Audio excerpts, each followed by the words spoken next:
I want to thank everybody for being here today. This is the culmination of an idea and a lot of hard work. So I want to thank the media for being here. I want to thank the board members, Brian, and of course John McFadden for stepping up to the plate to lead it, and all the others that have been a part of helping bring this to fruition. Let me also make a very intentional point. I'm here as a Tennessean today, not as a United States Congressman. I care about what happens to our planet. I'll talk a little bit more about that in a moment, but that's why I'm here today. The debate about, or the discussion about CO2 and what's happening to the Earth is a hot topic. Even in the midst of what's happening with COVID and the pandemic, we're still talking about CO2. What isn't debated, though, is that CO2 levels are rising. That is undeniable. Now, I think this is an issue that, for me, is both selfish and at the same time not so selfish. Selfish in that I'm a fly fisherman. I love getting in those high mountain streams and casting a fly rod. I want those streams to be clear, and I want the fish in those streams not to glow. So taking care of the environment is something that is selfish for me. I really want to do it. But it's also something that I do because of my faith. And the people who really know me well know I'm a person of deep faith. And I believe the first commandment that God ever gave man when he created man in the garden was to steward the environment. And so I feel like I have a commandment from God to steward the environment. And so that's really why I'm here today. And why I want to do something about this and not just sit on the sidelines quietly. I also think this can be a very bipartisan issue, and it should be a bipartisan issue, protecting our planet, addressing this issue of elevated CO2 levels. But at the same time, you know, there have been some very unrealistic predictions that have pushed a lot of people, reasonable people, out of this discussion. In as early as 1970, they were predicting that the world would end by 2000. Well, we're still here 20 years after that. Italy was supposed to be underwater. By the year 1980, 200 million people a year were supposed to be dying of starvation. And some of these unrealistic predictions of what was supposed to happen have pushed reasonable people out of the argument. But I think we all need to get together and in a bipartisan fashion do something. So I was thinking, what could we do? And I'm driving along the road and I see all of these acres, thousands, tens of thousands of acres in our interchanges, our expressways between the exit ramps and the highways that are just sitting unused. And the economy of today is about using unleveraged assets, like Airbnb uses an empty home, or Uber uses a car that isn't necessarily for profit, but taking that personal car and turning it into an economic engine. And so why not take that unused land and do something with it?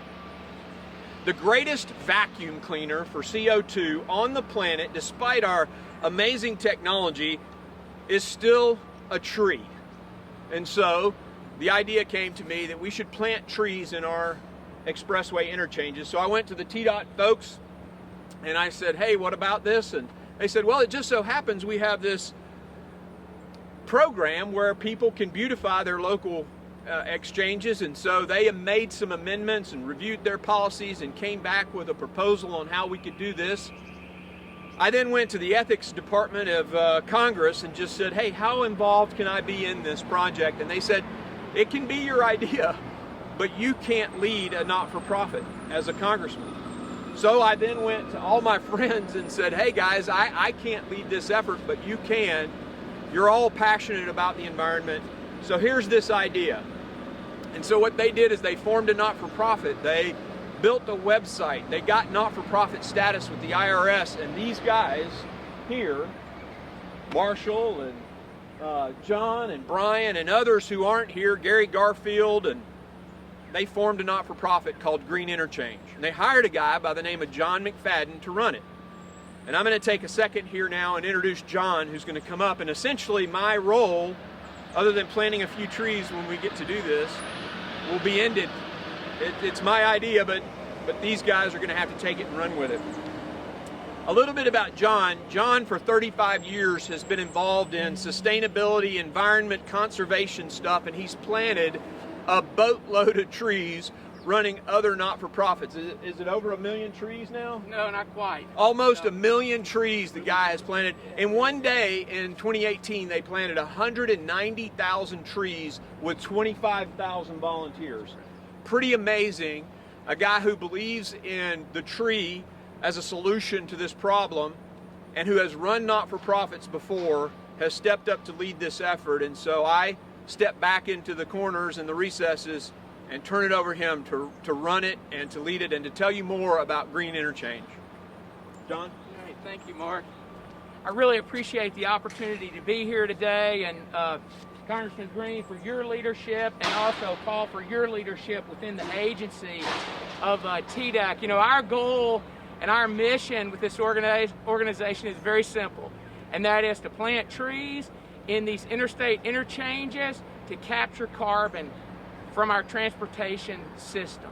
That's what we're going to do. That's our primary focus. But you know what? We want to engage Tennesseans as a part of this process. And in doing that, I oftentimes think about what's going on many Saturdays, maybe not this fall, in Knoxville and Neyland Stadium. We bring 100,000 people in one Saturday. Wouldn't it be great if we could bring 100,000 people to the table, to the field with shovels to plant trees? That's one of our goals as a part of this program, to engage Tennesseans. And so I, like Congressman Green, am very much, my work is very much deeply rooted in my faith. And I believe it is, as Congressman Green said, it's the first commandment to care for and steward this earth. Trees are fundamental to that work. I'm also super excited I want to introduce our board chair, Brian Oakes. And Brian has over 30 years, he has held a number of executive positions in the wireless telecom and internet applications, biotechnology. Importantly, he and his wife, Stephanie, own the successful Nashville-based Number 9 Farms. And he's been an active and vocal proponent of sustainable farming in Tennessee. Brian's the chair of Green Interchange. Brian? Yeah. Thanks, John. Thanks, Mark. All y'all for supporting us. It's awesome to be a part of this and be involved in this. You know, the environment is an issue for all of us, but it's really a humankind issue. We all have the responsibility to do our part, from planting a tree in our yard to having our garden, or to be planting trees on the interstate as a CO2 soak. As John says, aside from my various careers in technology, I'm fortunate to own Number 9 Farms with my wife Stephanie. And every day we see nature do what it does best. It is purposeful when it has room to grow. And Green Interchange is creating that room. And so I'm super excited for what it's going to become. And as chairman of the board, I work with some fantastic leaders in different areas. Marshall Tao here is with me here today. He's a technology executive coming from companies like Qualcomm and VeriSign. He also has experience in the environmental space and is a founding partner in 2 electric vehicle startups. So thanks for being here and being a part of that. Remote today, Mary Kate. Mary has 15 years of nonprofit experience, as well as working on various state, national, and local political campaigns. Gary Garfield, he's the former chairman and CEO of Bridgestone Americas. He's now a keynote speaker and consultant on the issues of culture, leadership, change, and corporate responsibility. And also Bob Yates. Bob is managing partner of the Thurman Campbell Group, CPAs. He has served on several foundational boards and consulted with many others during his 34-year CPA career. So very excited to be part of this, to help you all out, and we're looking forward to great things. Thanks very much. Great, thank you, Brian. Next, I'd like to introduce Nathan Hoover from the Tennessee Department of Agriculture's Division of Forestry. Nathan is over the urban forestry unit, and these guys have been applying science to forestry for a long time, and they sometime in the early 90s really got into the urban forestry business, and they have, Nathan included, have really changed how our cities have begun to look at and manage their urban forests. Nathan? Well, I'd like to congratulate everybody here today. Good to be celebrating here and sweating today. But what I do is oversee our Forest Health Sustainability Unit. We have our Tennessee Ag Enhancement Program grant. We do tree plantings across the state. And in our review process with the University of Tennessee and Tennessee Urban Forestry Council, we saw this project. We were thrilled to see it. It's a creative solution to an old problem. If you look across the globe, the United States, forests and trees have always stepped up to address issues, whether it be housing development or expansion into the west and building of railroads, and now carbon. The next new big issue we have here. So we were thrilled to see it. Trees do a host of things for our environment, whether it's filtering out sedimentation, pollutants, putting down their roots into the ground and holding in the soil. It's tremendous the things they can do for us. So I'm thrilled to be here. Great to see everything happening. It's my hope that with this tree planting project, it will expand into the United States, into other spaces. We're happy to partner on it and to continue planting trees in Tennessee. So congratulations, everyone. Thank you, Nathan. Next up is our first corporate partner, Mark Cleveland. Mark's co-founder and CEO of Hytch Rewards, which is helping employers motivate and measure a safer, greener, and smarter commute. Mark's a serial entrepreneur with a track record of success, leading various progressive companies. He and his teams have made a big impact on their respective industries. Mark's passionate about pursuing disruptive technologies and innovation. He's been recognized with the Next Award for Entrepreneur of the Year and named by Nashville Business Journal as one of the region's most admired CEOs. Mark? Well, if I was truly that smart, I wouldn't have been standing in the sun this whole time. My name is Mark Cleveland. I'm a co-founder and chief cheerleader at Hytch Rewards. And what I'm excited about today is the initiative, the focus on individual responsibility, and the message that we can all come together and do this together. What is this? This is planting trees. This is defending our environment. It's a part of the Hytch DNA.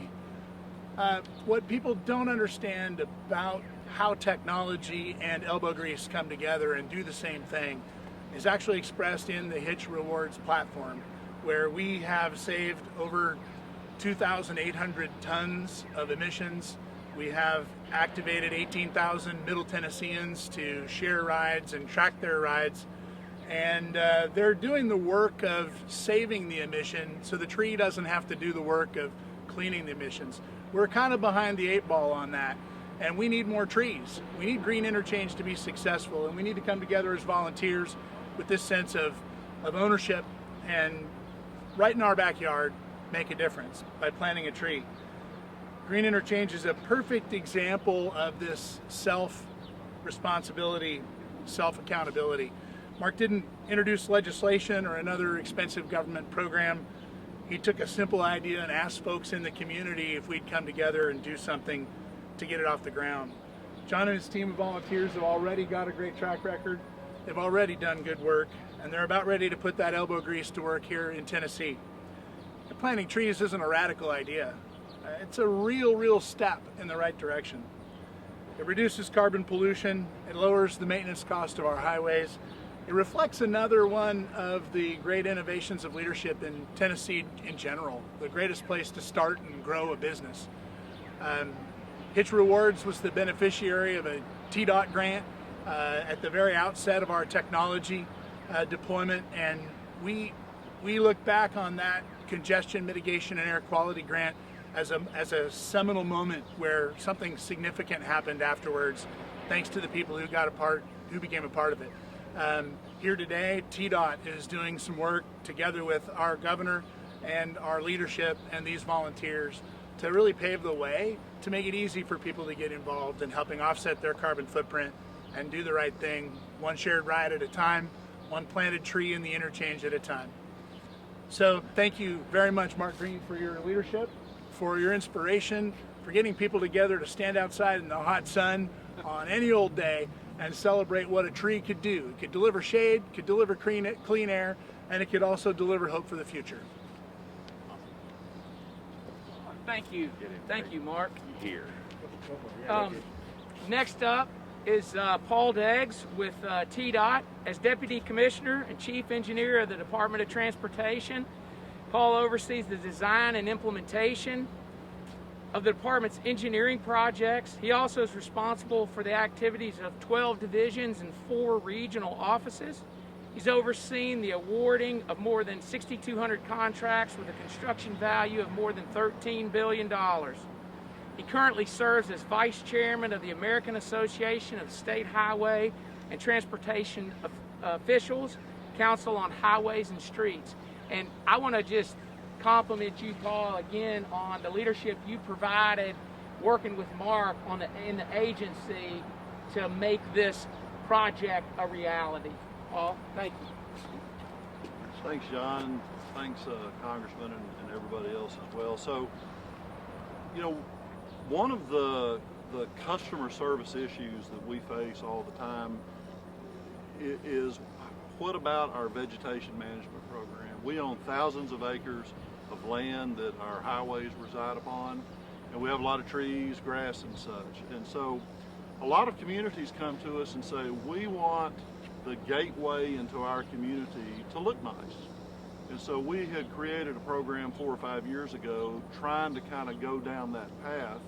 And Congressman Green approached us and said, hey, I've got this idea of how we can do some beautification projects in the way of planting trees as we get into our communities.